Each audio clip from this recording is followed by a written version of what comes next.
Au nom du Père et du Fils et du Saint-Esprit. Christ est ressuscité. Après le paralytique, après la Samaritaine, aujourd'hui l'aveugle de naissance.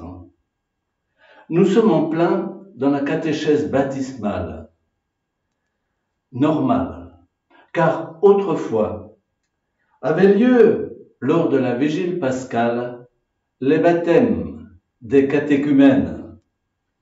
Il est donc important de redire aux nouveaux baptisés, c'est-à-dire nous aujourd'hui, toute l'importance de ce premier sacrement qui nous a fait revêtir le Christ Jésus. Et vous avez certainement remarqué dans l'évangile de Jean que l'aveugle n'est pas nommé. Il n'a pas de nom. Ce n'est pas comme Bartimée, l'aveugle de Jéricho, lui aussi guéri par Jésus. S'il n'y a pas de nom ici, c'est certainement voulu. C'est parce que chacun de nous, aujourd'hui, est appelé à revivre dans son cœur cette illumination qu'est notre baptême. On peut dire qu'en ce mendiant aveugle, Jésus considère avec douleur et aussi avec joie l'homme qui partout mendie la vérité, cherche la lumière. C'est donc pour chacun de nous aujourd'hui que Jésus déclare « Je suis la lumière du monde ». Pour nous ouvrir à cette lumière, Jésus ouvre les yeux des aveugles de naissance. Et cela par un geste lourd de sens avec sa salive et avec la poussière du sol. Jésus fait de la boue, geste de la création de l'homme. Sa salive est un remède naturel, bien connu, que les animaux connaissent. Tout comme Dieu avait modelé le premier homme, Jésus refait ici le modelage de l'homme en le guérissant.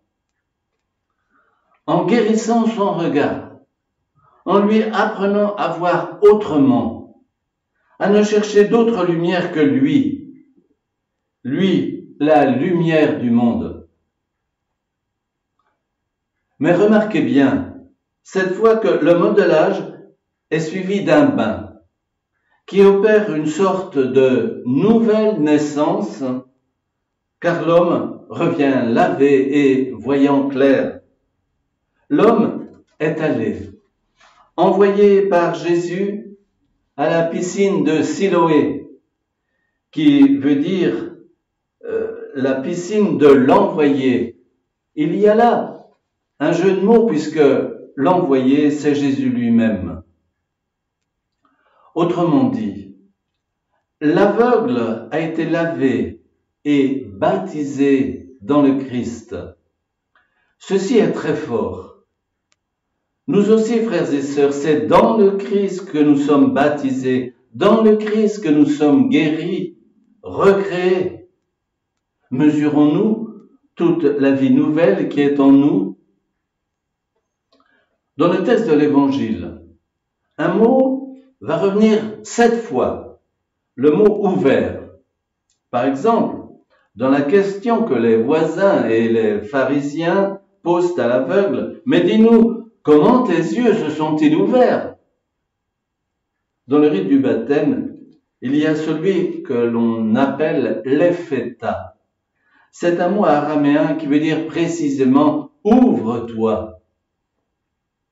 C'est le rite d'onction, d'huile sur les 5 sens, les yeux, le nez, les oreilles, la bouche, les mains et les pieds. Disons que ce sont tous nos sens, tout notre être qui s'ouvre le jour de notre baptême à la lumière qu'est Jésus. C'est une lumière beaucoup plus grande que celle que nous pouvons capter par le regard.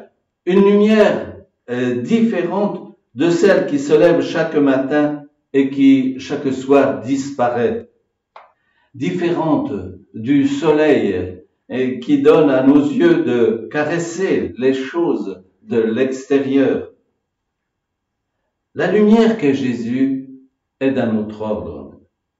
C'est une lumière intérieure qui, à travers l'œil, illumine jusqu'à notre cœur et peut faire de nous des êtres de lumière.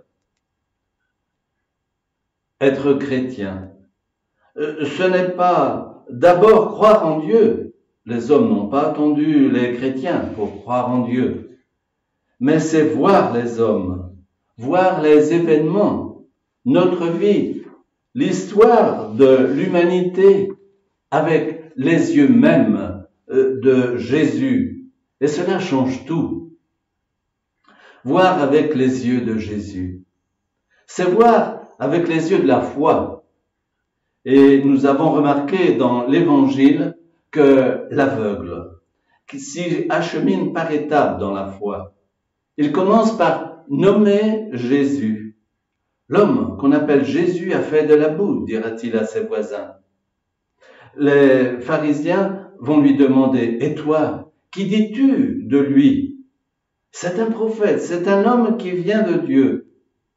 Tout cela, il le dit sans aucune aide, influence extérieure, puisque même ses parents l'ont lâché par peur des Juifs. Et nous arrivons au dénouement du drame, quand Jésus se présente au miraculé comme le Fils de l'homme. Je crois, Seigneur. Et il se prosterne devant lui, devant celui qui dit, je suis la lumière du monde.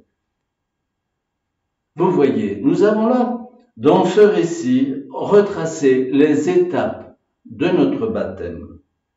Ce baptême que nous avons à faire grandir, car nous ne sommes pas baptisés, un point final.